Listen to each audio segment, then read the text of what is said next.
Hello everyone, welcome back to our channel. तो जैसे कि आपको पता है कि ईएमआरएस ने 2025 के लिए अपनी वैकेंसी का नोटिफिकेशन जो है वो रिलीज़ कर दिया है, जिसमें 7000 प्लस वैकेंसी है। आज हम स्पेसिफिकली बात करेंगे टीजीटी साइंस की वैकेंसी और उनका एग्ज़ाम पैटर्न क्या रहने वाला है। तो देखो, लास्ट डेट जो अप्लाई करने की दी गई है वो है 23/10/2025। इस डेट से पहले आपकी सारी एलिजिबिलिटी पूरी होनी चाहिए, यानी कि आपका ग्रेजुएशन इससे पहले कंप्लीट होना चाहिए, आपका बीएड इससे पहले कंप्लीट होना चाहिए, आपके जितने भी डॉक्यूमेंट्स हैं, आपके कास्ट सर्टिफिकेट्स हैं, वो सब इस डेट से पहले बने होने चाहिए। ठीक है, आपका सीटेट इस डेट से पहले क्लियर होना चाहिए। आपका जो एग्ज़ाम होगा वो बायलिंगुअल होगा, यानी कि इंग्लिश एंड हिंदी दोनों लैंग्वेज में आप उसे दे सकते हैं। आपकी जो एज लिमिट है वो 35 साल से ज़्यादा नहीं होनी चाहिए, लेकिन वुमेन को 10 ईयर का रिलैक्सेशन दिया गया है, और जो बाकी हमारी रिजर्व्ड कैटेगरीज होती है उनको जो मिलता है एज रिलैक्सेशन वो भी दिया गया है। इसके लिए टीजीटी साइंस की बात हो रही है तो आपका सीटेट का पेपर 2 क्वालिफाइड होना चाहिए। ठीक है, 50% मार्क्स आपके बीएड में होने चाहिए, ग्रेजुएशन में होने चाहिए। और देखो, वो दोनों तरीके से चेक करते हैं। ग्रेजुएशन में आपका जो एग्रीगेट है वो भी 50% होना चाहिए, और जो कंसर्न सब्जेक्ट है जो मैं अभी आपको आगे एक्सप्लेन करूंगी उसमें भी आपका जो टोटल है वो 50% होना चाहिए। आपका जो एग्जाम है वो ओएमआर बेस्ड होगा। ठीक है, ऑनलाइन नहीं होगा, ओएमआर बेस्ड आपका एग्जाम होने वाला है। नेगेटिव मार्किंग रहेगी आपके एग्जाम में 1/3 की। ठीक है, नेक्स्ट है, अब हम देखते हैं टीजीटी साइंस की क्या वैकेंसी आई है। तो टोटल वैकेंसी का जो नंबर है वो 408 है। तो टोटल वैकेंसी 408 है। अनरिजर्व्ड के लिए 167 है, ईडब्ल्यूएस के लिए 40 है, ओबीसी नॉन क्रीमी लेयर के लिए 110 है, एससी की जो वैकेंसी है वो 61 है, एसटी की 30 है, विजुअली इम्पेयर्ड की 4 है, हेयरिंग इम्पेयर्ड की 4 है, एलडी की 4 है, एंड अदर्स जो डी एंड ई कैटेगरी उन्होंने रखी है उनकी वैकेंसी भी कितनी है, 4 है। ये है आपका टोटल नंबर ऑफ वैकेंसी। उसके बाद टीजीटी साइंस की एलिजिबिलिटी, जिसको लेके सबसे ज़्यादा कंफ्यूजन है। तो टीजीटी साइंस के लिए उन्हें क्या चाहिए, आपने क्या पढ़ा होना चाहिए। आपने बायोलॉजी पढ़ी हो, आपने लाइफ साइंसेस पढ़ी हो, आपने बॉटनी पढ़ा हो, आपने जुअलॉजी पढ़ा हो। यहाँ पर कोई भी पीसीएम का बच्चा बिल्कुल अलाउड नहीं है। अपने 2000 रुपये वेस्ट मत कीजिएगा, अपना टाइम वेस्ट मत कीजिएगा। ठीक है, आपने 3 साल इनको पढ़ा हो, इनके कॉम्बिनेशंस को पढ़ा हो, और ये कॉम्बिनेशन भी उनको कैसे चाहिए। जितने भी बच्चों ने बायोलॉजी और लाइफ साइंसेस पढ़ी है उनके पास क्या सब्जेक्ट्स होने चाहिए, सब्सिडरी सब्जेक्ट्स उनके क्या होंगे, केमिस्ट्री, बॉटनी एंड जुअलॉजी, क्योंकि उनके पास ये सब्जेक्ट्स तीनों साल रहते हैं। ठीक है, उसके बाद जो बॉटनी ऑनर्स के बच्चे हैं उनका मेन सब्जेक्ट बॉटनी होगा, और उसके अलावा उन्होंने क्या पढ़ा होना चाहिए, केमिस्ट्री एंड जुअलॉजी पढ़ा होना चाहिए।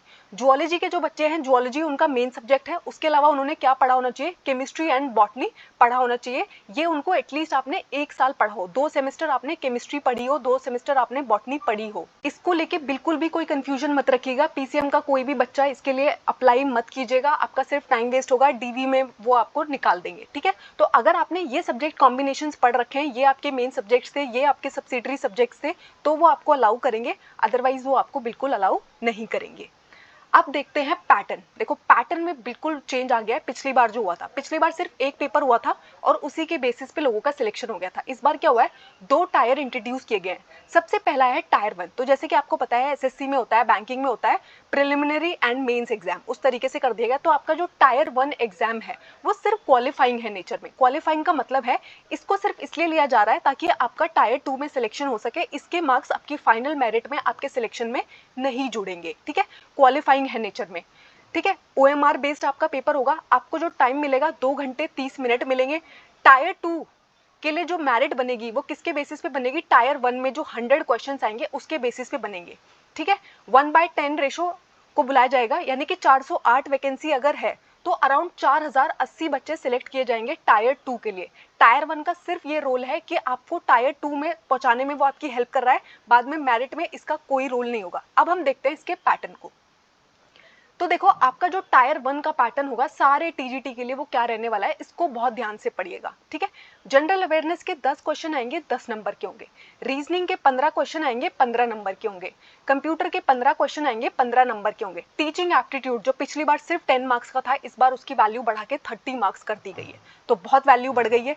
ठीक है, डोमेन नॉलेज में आपका सब्जेक्ट नहीं पूछा जाएगा, लेकिन एक्सपेरिएंशियल एक्टिविटी बेस्ड पैडागोजी केस पूछे जाएंगे। 20 क्वेश्चंस आएंगे इसके। एनईपी 2020 जो हमारी आई है उसके 10 क्वेश्चंस आएंगे। टोटल जो इसकी वैल्यू होगी ये आपकी 30 मार्क्स की होगी। ये आपके टोटल 100 क्वेश्चंस है, 100 मार्क्स है, जिसमें 1/3 नेगेटिव मार्किंग रहेगी।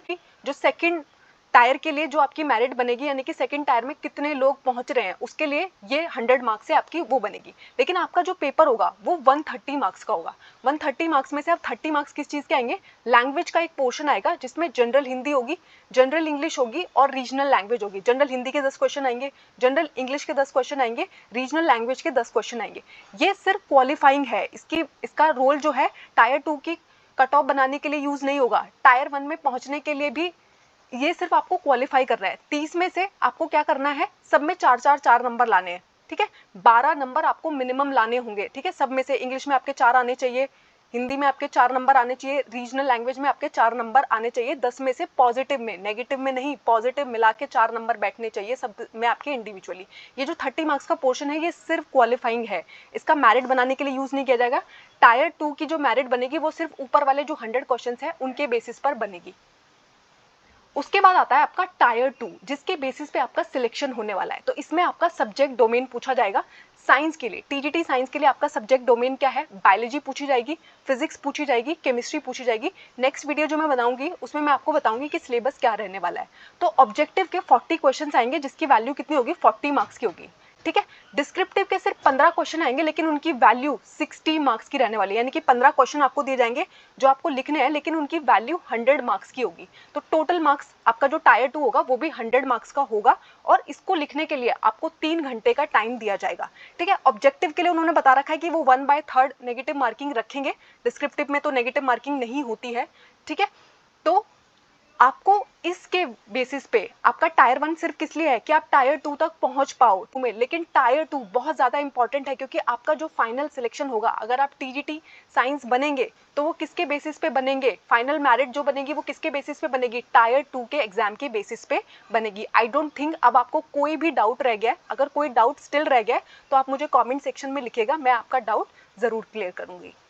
Thank you. आई होप इस टॉपिक में आपको कोई डाउट नहीं है। अगर कोई डाउट है तो मुझे कमेंट्स में ज़रूर बताइएगा। हमारे चैनल को लाइक कीजिएगा, शेयर कीजिएगा, सब्सक्राइब कीजिएगा।